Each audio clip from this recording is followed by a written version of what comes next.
സങ്കടകരമായ ഈ ദൃശ്യങ്ങളാണ് ഈ കാണുന്നത്. ഒരാളെ കണ്ടെത്താൻ കഴിഞ്ഞിട്ടുണ്ട്. ഒരാളെയാണ് ഈ പുറത്തേക്ക് ഇറക്കുകയും ചെയ്യുന്നത്. ഈ ആദ്യം ഇറങ്ങിയ ആളാണ് എന്നുള്ളതാണ് നമുക്ക് മനസ്സിലാക്കാൻ കഴിയുന്നത്. അദ്ദേഹത്തിനെ ഈ ഫയർഫോഴ്സ് സംഘം അവർ അതിന്റെ പ്രത്യേക സജ്ജമാക്കിയ സംവിധാനത്തിൽ മുകളിലേക്ക് ഉയർത്തുകയാണ്. ആംബുലൻസ് ഉൾപ്പെടെ തയ്യാറാക്കുകയും ചെയ്തിട്ടുണ്ട്. മുകളിലേക്ക് ആശുപത്രിയിലേക്ക് കൊണ്ടുപോകുന്നതിന് വേണ്ടിയുള്ള നടപടിയാണ് ഈ ഘട്ടത്തിൽ പുരോഗമിച്ചുകൊണ്ടിരിക്കുന്നത്. നമ്മൾ അതാണ് കാണാൻ കഴിയുന്നത്. ഇനി ഒപ്പം ഇറങ്ങിയ മറ്റ് 2 പേർ കൂടിയുണ്ട്. അവരെ കൂടി കണ്ടെത്തേണ്ടതുണ്ട്. നമ്മൾ ഈ ദൃശ്യങ്ങളിൽ കാണുന്ന പോലെ തന്നെ ഇവർ ഇതിൻ്റെ അകത്ത് അകപ്പെടാനുണ്ടായ സാഹചര്യം എന്ന് പറയുന്നത് പൂർണ്ണമായിട്ടും ഈ മാലിന്യം അടിഞ്ഞു കിടക്കുകയാണ്. അവർ അതിൻ്റെ അകത്ത് പൂണ്ടുപോയതായിരിക്കാനുള്ളൊരു സാധ്യത കാണുന്നുണ്ട്. അതാണ് നമുക്ക് മനസ്സിലാക്കാൻ കഴിയുന്നത്. ഈ ദൃശ്യങ്ങളിൽ നിന്ന് അങ്ങനെ വ്യക്തമാവുകയും ചെയ്യുന്നുണ്ട്.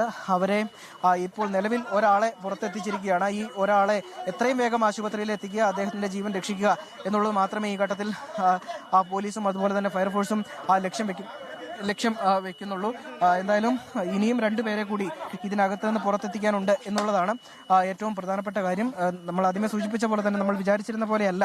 ഇതിനകത്ത് മാലിന്യം കെട്ടി നിറഞ്ഞതിന് ശേഷം അതിനകത്ത് പൂണ്ടുപോയതാണ് ഈ 3 പേരും എന്നുള്ളത് വേണം കരുതാൻ. അങ്ങനെയാണ് ഈ ദൃശ്യങ്ങൾ ഈ ദൃശ്യങ്ങൾ കാണുമ്പോൾ അല്ലെങ്കിൽ ഇവിടുത്തെ സാഹചര്യം കാണുമ്പോൾ നമുക്ക് മനസ്സിലാക്കാൻ കഴിയുന്നത്.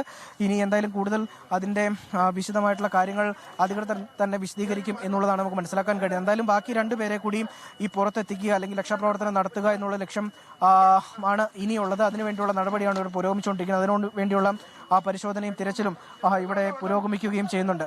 പ്രജിൻ. രാഹുൽ വിജയനാണ് വിശദാംശങ്ങൾ നൽകിക്കൊണ്ടിരിക്കുന്നത്. ഒരാളെ കണ്ടെത്തി അയാളെ മുകളിലേക്ക് എത്തിച്ചിട്ടുണ്ട്. ആരോഗ്യസ്ഥിതി സംബന്ധിച്ചോ മറ്റെന്തെങ്കിലും സംഭവിച്ചിട്ടുണ്ടോ എന്ന കാര്യങ്ങളെക്കുറിച്ച് കൃത്യമായി ഇപ്പോൾ വിവരങ്ങൾ നൽകിയിട്ടില്ല. എത്രയും പെട്ടെന്ന് ആശുപത്രിയിലേക്ക് മാറ്റുക എന്നുള്ളതാണ് ഇനി ചെയ്യാനുള്ളത്. അതിനായി ഇപ്പോൾ ഉദ്യോഗസ്ഥർ ശ്രമിക്കുകയാണ്. ഡ്രെയിനേജിനകത്ത് ആദ്യം കുടുങ്ങിപ്പോയ ആളെയാണ് മുകളിലേക്ക് ഇപ്പോൾ ആദ്യം എത്തിച്ചിരിക്കുന്നത് എന്നാണ് മനസ്സിലാക്കാൻ കഴിയുന്നത്. അയാൾ എത്രയും പെട്ടെന്ന് ആശുപത്രിയിലേക്ക് എത്തിക്കേണ്ടതുണ്ട്. വെള്ളമൊക്കെ കൊടുക്കാനുള്ള ശ്രമങ്ങൾ നടക്കുന്നുണ്ട്. അപ്പോൾ മറ്റപകടങ്ങൾ സംഭവിക്കാതിരിക്കട്ടെ എന്ന് നമുക്കിപ്പോൾ ഈ ഘട്ടത്തിൽ കരുതാം. എത്രയും പെട്ടെന്ന് ആശുപത്രിയിലേക്ക് എത്തിക്കുക എന്നതാണ് ഇനി ചെയ്യാനുള്ളത്. മറ്റ് 2 പേർ കൂടി അവിടെ താഴെ കുടുങ്ങിക്കിടക്കുന്നുണ്ട്. അവരെ കൂടി പുറത്തേക്ക് എത്തിക്കേണ്ടതുണ്ട്, മുകളിലേക്ക് എത്തിക്കേണ്ടതുണ്ട്.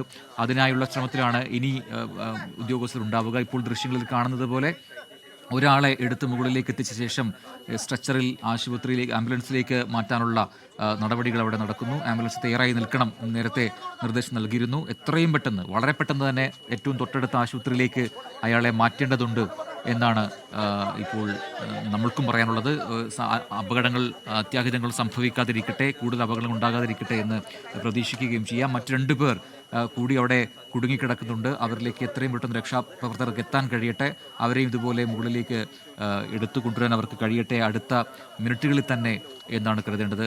ലോകത്തെവിടെയായാലും ഏത് സമയത്തും 24 വാർത്തകളും ഓഗ്മെന്റഡ് റിയാലിറ്റി പാക്കേജുകളും എക്സ്പ്ലെയിനറുകളും വിശദമായി കാണാൻ ഞങ്ങളുടെ YouTube ചാനൽ നിങ്ങൾക്ക് സബ്സ്ക്രൈബ് ചെയ്യാം.